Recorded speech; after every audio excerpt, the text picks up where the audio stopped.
What was it like being one of the biggest and most glamorous Hollywood actresses of the 1980s and starring in iconic film after film?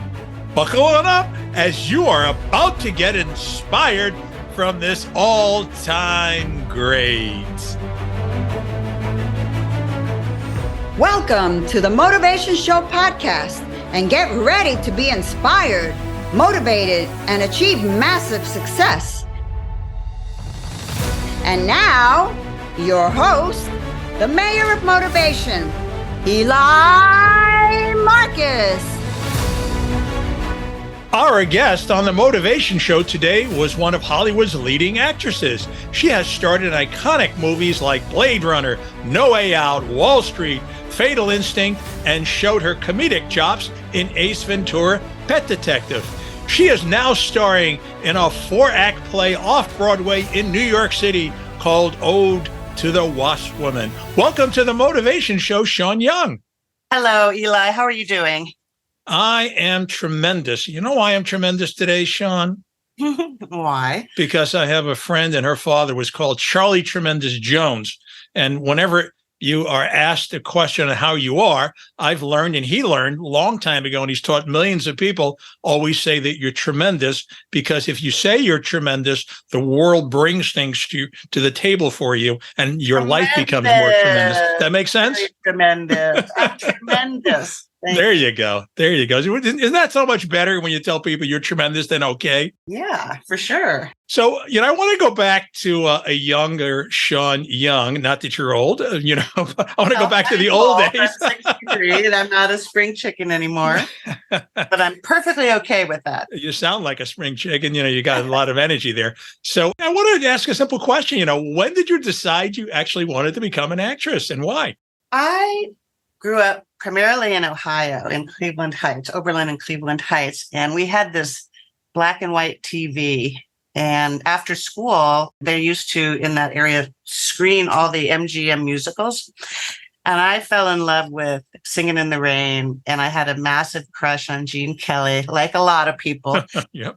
And then I became a bit of retro movie buff in a way. I even actually wrote to Gene Kelly, and I have a signed autograph from him, which is pretty cool. Old and oldie. Yeah. And I wanted to be the female version of Gene Kelly. That's what started it, because I was the number in Singing in the Rain called Moses Supposes. Remember that number? Mm-hmm.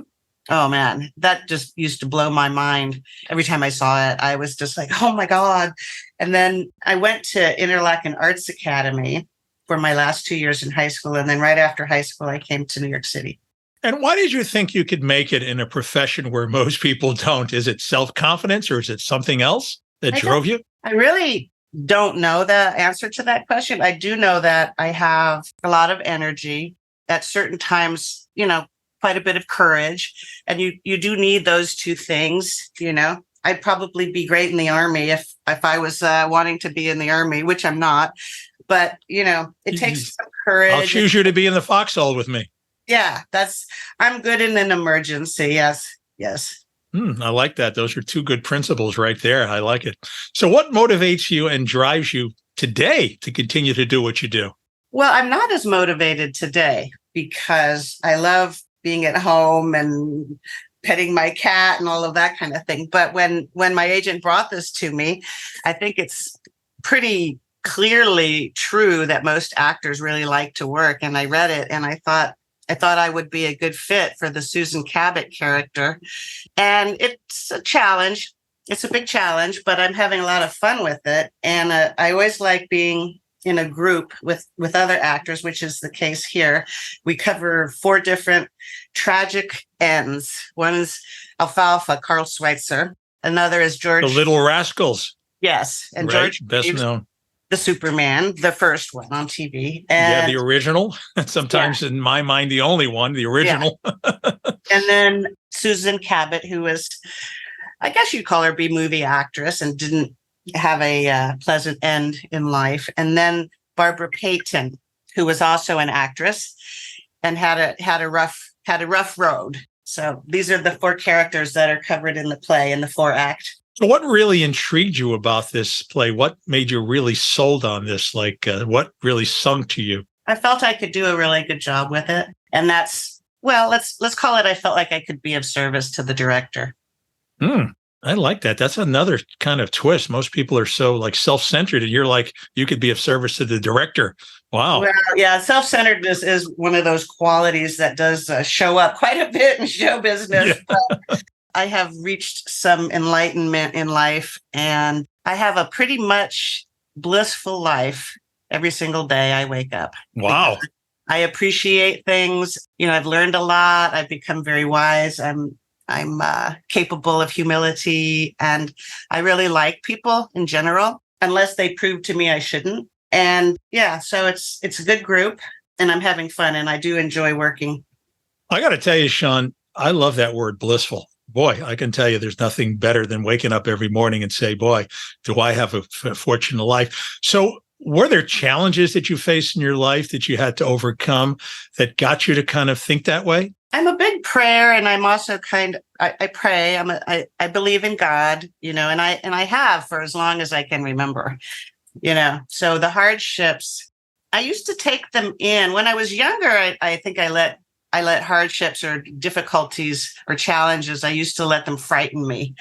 But then at some point, what I realized was that coming to planet Earth as an earthling, no pain, no gain, that you have to actually go through experiences that can teach you something. And there are people who don't learn their lessons, and, maybe they come back until they finally get it. I don't know. I can't see the other side. I'm not psychic like that, but I am very sensitive, and I can feel what other people are feeling, and I'm very alert that way. And I enjoy the challenges. They like I said, they used to scare me. Now I just go, oh, I wonder what I'm supposed to learn here. So, you've had your ups and downs in Hollywood, right? And so it goes. So I'm told. So you're told, yes. Any regrets or things that you would have liked to have done differently? I think I would have liked to figure out how to shut up earlier, like not be quite as honest with people and not present all of my cards immediately, like now I can hold my cards a little closer to my chest than I did when I was younger. But I was also very trusting and naive when I was younger. I brought in a lot of positive energy, and I did not yet at that point understand that people can be, so I had to learn that. Unfortunately, a lot of actresses had to learn that, especially in the current world that we're in, in the all the revelations about some of the not so nice people involved in the business. But you certainly, though. I don't think those, I think the Me Too problem was present from the very beginning. Yes. And why wouldn't it be? Do you know what I'm saying? Because, as an actress, you really do want people to think of you as attractive and be appealing and present an attractive, appealing sells tickets, yeah. product. Yeah, you want that. So I guess the environment now is making guys a little more cautious. Yeah, absolutely. So I'm, really looking forward to this play. And what do you want audience to feel during and after the play, Sean? Well, I'm only in one act of the play, so I can only speak for that. But I think that I tend to try to get as much comedy out of the dialogue as I can, even though it's tragedy, so you can have both. You can actually have something that's rather appalling, actually be very entertaining and kind of funny. So I'm pretty confident that I'll be funny in it. I'm pretty confident you will be as well. What was it like, actually, in terms of comedy, working a movie like Ace Ventura: Pet Detective? What was Jim Carrey like? Oh, I love Jim Carrey. And he's probably one of the only people in the showbiz industry that went to bat for me, because he, Morgan Creek at the time, they wanted Bridget Nielsen. And Jim just kept telling him, no, we're going to have Sean. No. And he just wouldn't back down. And eventually they just said, okay. And what was interesting is after the movie came out, all the execs, they all go, oh, we wanted you all from the beginning, like that. Yeah. After it all works out. Sure. Yeah. Monday morning quarterback, they call that. Yeah. I also had a great time on Fatal Instinct, which I'm blonde in that, and Carl Reiner directed it, and it's hilarious. And I'm not sure why it didn't make as much money as Ace Ventura, because it was really quite funny. And I think it was not released at the right time, or the timing of it might have been off. It's hard to say, but that's a good one to rent or see later, because Fatal Instinct was hilarious. Well, looks like I'll be getting out my Netflix and taking a look at that one as well. Any other movies that you would consider your favorites? I liked Cousin. I tend to like more lighthearted movies. I mean, I did a movie of the week with Charles Shaughnessy and Jack Scalia years ago, where my husband and two kids in the story get carjacked and murdered. And then Jack Scalia comes to my door to tell me. And it's a very depressing story. But so it was dramatic. And I do find drama very easy to do, but I also find it a lot more one-dimensional, because being funny is hard, you know? It takes something a little bit extra to do that. And being like, okay, I'm supposed to cry here. That's just a whole different set of demands than being funny. Not everybody can pull off a Lucille Ball, right? You either have it, the chops, or you kind of don't. It's kind of hard to fake being funny, right? You got to kind of have the knack for it, right? You do. So what was Blade Runner, like? That certainly got a lot of attention and still does. Well, I was, quite young. I was 20 when I made Blade Runner. So I was pretty much a newcomer. So most of the experience of Blade Runner was spent trying to get me to appear older, because I think I look like I'm 28 in that movie, but I was really 20. So getting me to have more female and more mature behaviors, and my voice not quite as it had a little bit of a little girl feel to it when I was 19 or 20. So I had to sort of grow up. And then I had to learn, you learn tolerance in movies. And that was my first real experience of what I call incarceration, because every movie that you sign up to do, you are in some way incarcerated, because you're very much needed and they can't replace you once you start, and you have to stay healthy, and you have to, until you're wrapped for good and the show is over, you're living out a sentence. And sometimes it can be a really good sentence and a really good show and a really wonderful show. And sometimes, you don't get as lucky. But I feel my career has been tremendously lucky. And I honestly do. Even the clunkers I had to do just to, raise my family, I feel blessed. I love that. And so what do you think about film versus theater? Do you have a preference? Do you like both? Well, of course, film is what I know, and TV, so I'm very comfortable in that medium. I'm a lot less comfortable on stage, but that's primarily because I have less experience doing that. But I feel pretty comfortable now with this, and I feel like I'm going to crush it. So we'll see, Can you give me more details about Ode to the Wasp Woman? Like, where is it playing? How many days a week is it playing? How long is the play? Yeah, I don't know exactly the timing of, how long it is, but let me look at the schedule. I believe the preview tech days October 30th, and then the actual opening night is November 9th, and it opens at 7:30, and it's at the Actors Temple Theater on 47th Street. And I'm sure you can let them know where they can get tickets and all that. But it should be fun. The theater's kind of cool. It's an old synagogue, and it's got these stained glass windows and stuff, and it's a groovy little theater. It really is.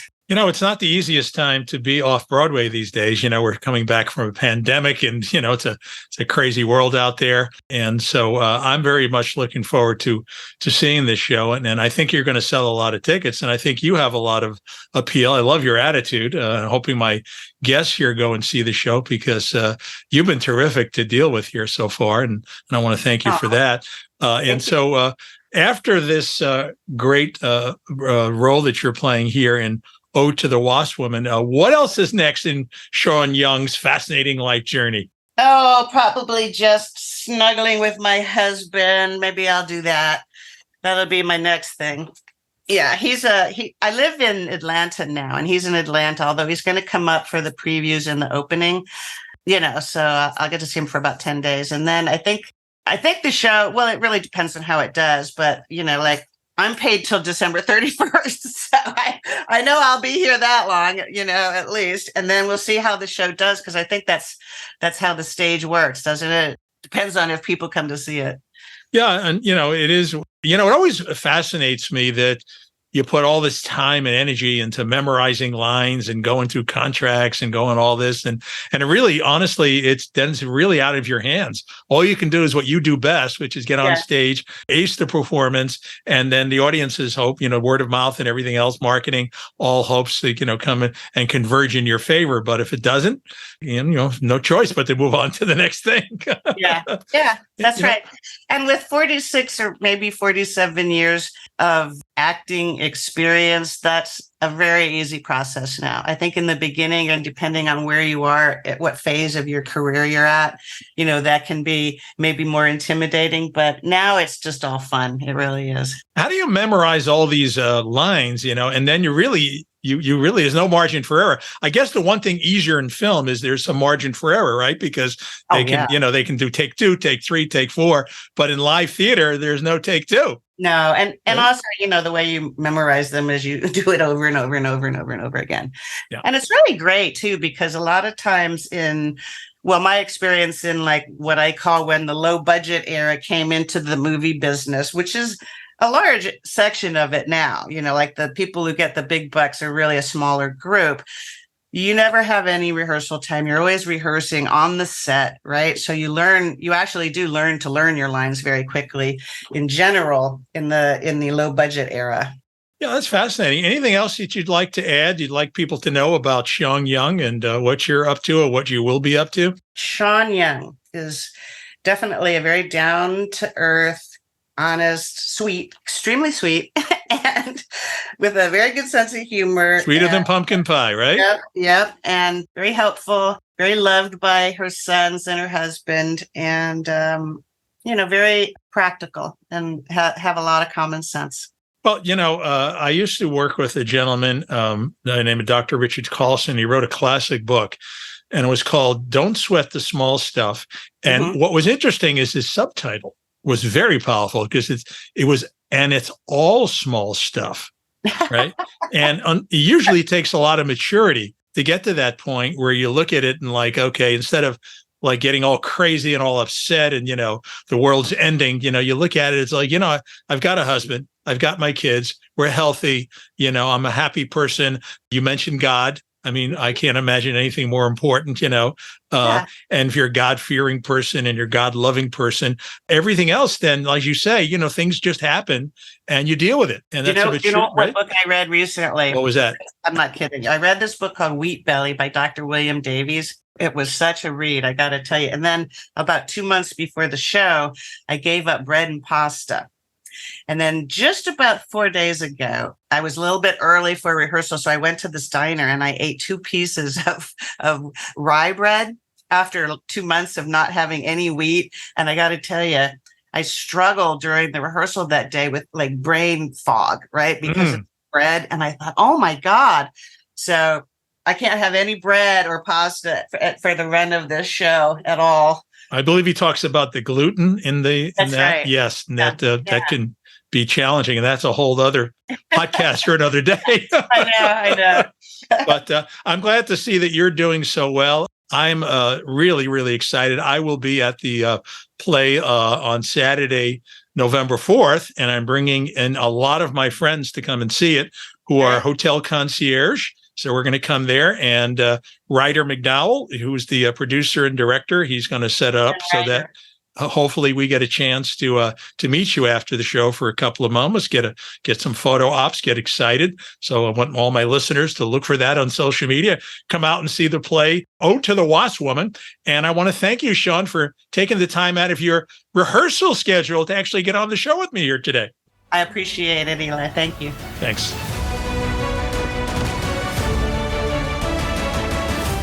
If you would like to inquire about having Eli motivate your team, speak at your event, or coach you personally for massive success, email themotivationshow@gmail.com. That's themotivationshow@gmail.com.